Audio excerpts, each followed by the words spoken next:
बच्चों, आज हम लोग उसी क्रम में आगे बढ़ते हैं। प्रयोगशाला सफाई हम लोग पढ़ चुके हैं। आगे देखिए, एक होता है रोगाणुनाशक, इसको हम लोग डिसइंफेक्शन के नाम से भी जानते हैं। ये रोगाणुनाशक होता क्या, पहले इसके बारे में हम लोग समझ लेते हैं। रोगाणुनाशक वह पदार्थ होता है या वे पदार्थ या वे औषधियाँ जो रोगों के जीवाणुओं या और उसके विषाणुओं को, यानी उसको जीवाणु जो होते हैं जो कारक होते हैं, और उससे जो और होते हैं उसके विषाणु होते हैं, उसके अंडे और बच्चे, उसको हम लोग क्या करते हैं, जब नष्ट कर देते हैं उसी को हम लोग रोगाणु नाशक के नाम से जानते हैं। जानते हैं हमारे जीवाणु और रोगाणु उसको कौन से होते हैं, जो बीमारियां फैलाने वाले मुख्य रूप से हमारे देखा जाए तो कौन कौन से हैं। जीवाणु या बैक्टीरिया, फफूंदी या फंगस उसको कहते हैं, वायरस जिसको कहते हैं या विषाणु के नाम से जानते हैं। ये मुख्य रूप से हमारे ये सब होते हैं। निमेटोड वगैरह भी हैं, तमाम जो हमारे ये फैलाते हैं बीमारियां। रोगाणु एक प्रकार से ये भी है। यानी इसको जब हम लोग जड़ मूल से नष्ट कर देते हैं, वो और उसके अंडे और बच्चे सबको जब नष्ट कर देते हैं किसी औषधि से, तो उसी को हम लोग क्या कहते हैं, जीवाणु नाशक या डिसइंफेक्शन के नाम से जानते हैं। ये हमारी परीक्षाओं में मुख्य रूप से टिप्पणी लिखने के लिए आती है। ऑब्जेक्टिव में भी आता है कि हमारे जीवाणु नाशक या रोगाणु नाशक कौन कौन से हैं, उसके नाम भी पूछ लेते हैं, और किस कंसंट्रेशन में प्रयोग किया जाता है पशुओं की सफाई के लिए, साफ गौशाला की सफाई के लिए। तो हमारे जानते हैं कि बीमारी फैलाने वाले बताया आपको ये कारक होते हैं। जहाँ गंदगी होती है, अपना मल्टीप्लिकेशन जो होते हैं अपनी संख्या बहुत तेज बढ़ाते हैं। जो इसके स्पोर्स होते हैं जानते हैं, जो बीमार पशु होता है उसके शरीर में क्या करते हैं, ये एंट्री कर जाते हैं। एंट्री करने के बाद अपना प्रभाव दिखाते हैं, पशु तमाम बीमारी जो है तो उससे प्रभावित हो करके और उसकी सामान्य जीवन जो होता है सब प्रभावित हो जाता है। तो उसको हम लोग ट्रीटमेंट करते हैं, काफ़ी पैसे भी खर्च करने पड़ते हैं, कभी कभी हमारे पशु जो होती है मृत्यु भी हो जाती है, तो काफ़ी नुकसान होता है। तो उसके साफ सफाई के लिए हम लोग जब जीवाणुनाशक का प्रयोग करेंगे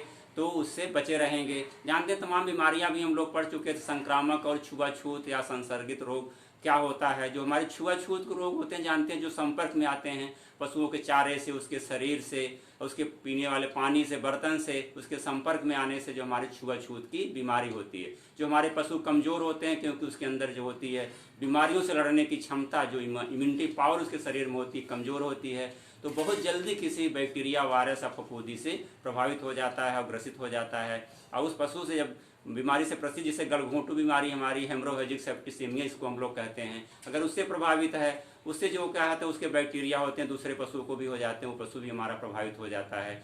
तो उससे बचने के लिए हम लोग जो ये डिसइंफेक्शन या जो रोगाणुनाशक का प्रयोग करते हैं तो क्या होते हैं, हमारे बैक्टीरिया नष्ट हो जाते हैं। खासकर हम बता चुके हैं आपको कि ये जो होते हैं इनके अवशेष जो होते हैं पशुओं के, उसको ले जाकर कहीं पर जला देना चाहिए या बहुत गहराई पर गाड़ देना चाहिए, जिससे उससे जो रोगाणु होते हैं वो फैलने न पाए, दूसरा पशु प्रभावित न हो। ये रोगाणुनाशक हमारे कौन कौन से हैं उसको हम लोग जान लेते हैं। देखिए, सबसे अधिक हमारा जो होता है सोडियम कार्बोनेट, नंबर 1 देखा जाए तो सोडियम कार्बोनेट, ये है सोडियम कार्बोनेट। इसको हम लोग क्या कहते हैं, वॉशिंग सोडा के नाम से भी जानते हैं, वॉशिंग सोडा जानते हैं। इसके हम लोग कपड़ा धोने का साबुन कहते हैं। इसको क्या करते हैं, साफ सफाई के लिए हम लोग साबुन उसका प्रयोग करते हैं। लेकिन क्या करते हैं, सालक सफाई में भी इसको प्रयोग करते हैं। जब हम लोग इसको क्या कैसे करते हैं, पानी बॉयल कर लेते हैं, उसमें जो होता है ये वॉशिंग सोडा जो होता है सोडियम कार्बोनेट पाउडर उसमें डाल देते हैं। जब उसमें घुल जाता है बढ़िया से, तो फर्श की क्या अच्छे से धुलाई कर देते हैं। तो उसमें जितने भी हमारे रोगाणु हैं वो सब नष्ट, जीवाणु बैक्टीरिया वायरस सब क्या होते हैं उससे नष्ट हो जाते हैं और साफ हो जाता है। हमारे पशु जो होते हैं उससे स्वस्थ रहते हैं। दूसरा हमारा जो रोगाणुनाशक है वो देखिए, दूसरा हमारा है क्लोराइड ऑफ लाइम कहते हैं उसको, क्लोराइड ऑफ लाइम के नाम से जानते हैं।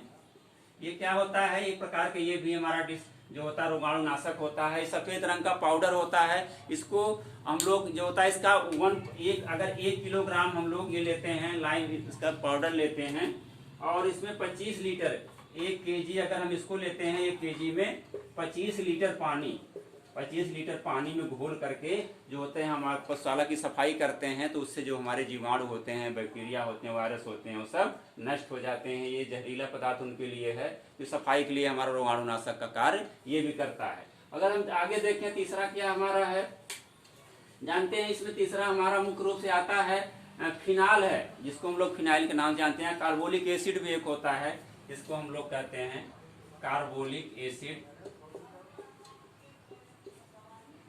कार्बोलिक अम्ल, या इसको हम लोग फिनाल के नाम से कहते हैं, फिनाइल,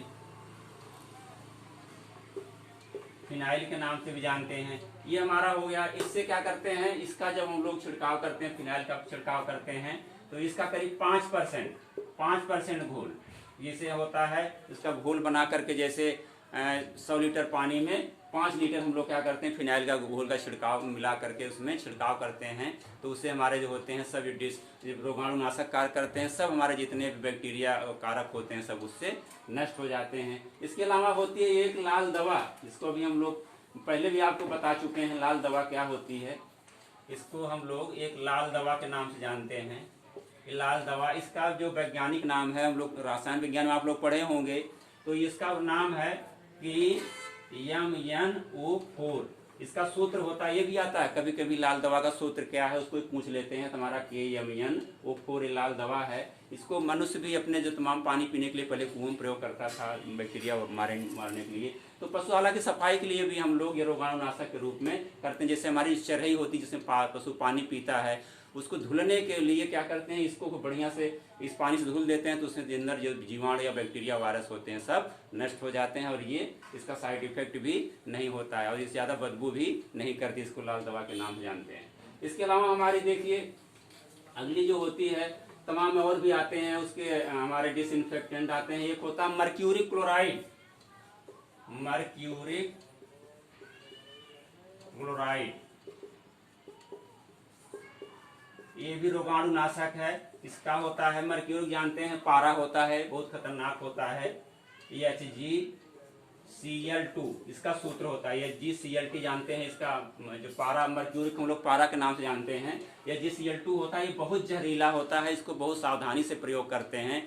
इसका हम लोग 1 भाग लेकर के, जैसे 1 kg लेकर के कितना करते हैं, 1000 लीटर पानी में, 1000 लीटर पानी में 1 भाग मर्क्यूरी क्लोराइड और 1 भाग मर्क्यूरी क्लोराइड हम लेंगे, कितने करेंगे, 1000 लीटर पानी में घोल करके, तब इसको हम लोग धुलाई करते हैं, फर्श या सफाई करते हैं पशुशाला की। ये रोगाणुनाशक कार्य करता है, बहुत खतरनाक होता है, इसको बहुत सावधानी से हम लोग करते हैं।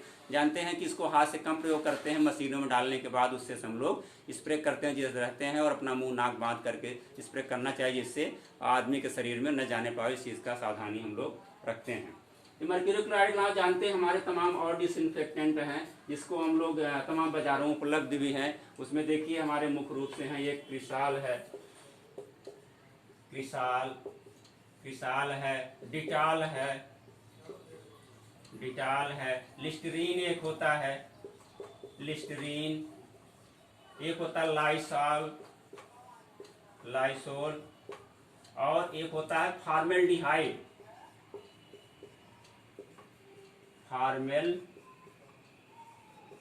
फॉर्मेल्डिहाइड, ये भी हमारा क्या है, रोगाणु नाशक है। ये सब हमारे इसके अलावा भी हम लोग पढ़ चुके हैं, ये भी रोगाणु नाशक है। इसको जो होते हैं वायरस, बैक्टीरिया और फंगस को मारने के लिए हम लोग इन सब रासायनिक पदार्थों का प्रयोग करते हैं। ये तो हो गया रासायनिक पदार्थ। जानते हैं हमारे कुछ प्राकृतिक जो है ये रोगाणुनाशक भी हैं। प्राकृतिक रोगाणुनाशक हमारे कौन कौन से हैं, देखिए हम लोग उसको जान लेते हैं। जानते हैं कि जो हमें प्राकृतिक रूप से क्या है, यानी जो प्रकृति से हमें प्राप्त हुआ, वो हमारा रोगाणुनाशक सबसे बढ़िया है, जो गॉड गिफ्टेड है, हमको मिला हुआ है। क्या है, धूप और उष्मा, जिसको कहते हैं प्राकृतिक ये रोगाणुनाशक हैं। जानते हैं जब धूप जहाँ आती है, जिस आवास में आती है जहाँ कोई रहता है, तो धूप से क्या होते हैं, हमारे तमाम जो होते हैं रोगाणु जो होते हैं वो फैलाने वाले, उससे नष्ट हो जाते हैं। इसके अलावा हमारा जो प्राकृतिक और देखिए जो रोगाणुनाशक है वो क्या है, आग। जहाँ पर पशु रहता है, अगर कोई बीमारी है, वहाँ पर अवशेष है, उसको हम लोग क्या करते हैं, आग से जला देते हैं। तो क्या होता है, जितने भी रोगाणु होते हैं उसके अंदर, वो सब उसके स्पोर्स होते हैं, वो सब नष्ट हो जाते हैं। तो ये हमारा जो प्राकृतिक रूप से ये हो गई, आग भी करती है। जहाँ पशु बीमार रहा है कोई, अगर वहाँ पर हम वहाँ के अवशेषों को जला देते हैं या वहाँ पर थोड़ी आग गर्म कर देते हैं, तो क्या होता है, वहाँ पर उस सब जितने भी रोगाणु हैं वो सब नष्ट हो जाते हैं। इसके अलावा देखिए मच्छर और मक्खियाँ भी हमारे क्या करती हैं, ये रोगाणु को फैलाती हैं, वेक्टर का कार्य करती हैं, एक जगह से दूसरे जगह फैलाती रहती हैं। अभी हम लोग पढ़ लिए थे मच्छर जनित रोग तमाम होते हैं। जानते हैं ऐसे पशुओं में ये मच्छर और मक्खी जो होते हैं तमाम, जैसे सुर्रा होता है, एक प्रकार की मक्खी होती है, ट्राइपोसेल्ला एक प्रकार की मक्खी है, जिसको सुर्रा बीमारी होती है। उस मक्खी से, उससे हम लोग बचने के लिए क्या करते हैं कि रोगाणुनाशक का प्रयोग करते हैं। जब हम अपने दीवार की जो डीडीटी वगैरह छिड़काव करते रहते हैं, और शाम को देखिए नीम की पत्ती के धुआं कर देते हैं। इससे तमाम जो होते हैं मच्छर होते हैं एक जगह हमारे सब वहाँ से उड़ जाते हैं और समाप्त हो जाते हैं। तो उससे बचने के लिए हम लोग ये सब भी करते हैं, धुआं करते हैं नीम पत्ती से। तो हम लोग पढ़ लिए आज रोगाणुनाशक, ये इंपॉर्टेंट है, इसमें ऑब्जेक्टिव भी आता है और टिप्पणी भी आती है लिखने के लिए। तो इसको आप लोग ध्यान से इसको पढ़ लीजिएगा और इसके जो खास खास पॉइंट है उसको याद कर लीजिएगा, ये परीक्षा में जरूर आता है। अगर कोई समस्या हो तो दोबारा भी पूछिएगा। तो इस क्लास को आज यहीं समाप्त करते हैं, अगले क्लास में हम लोग फिर मिलेंगे। Thank you.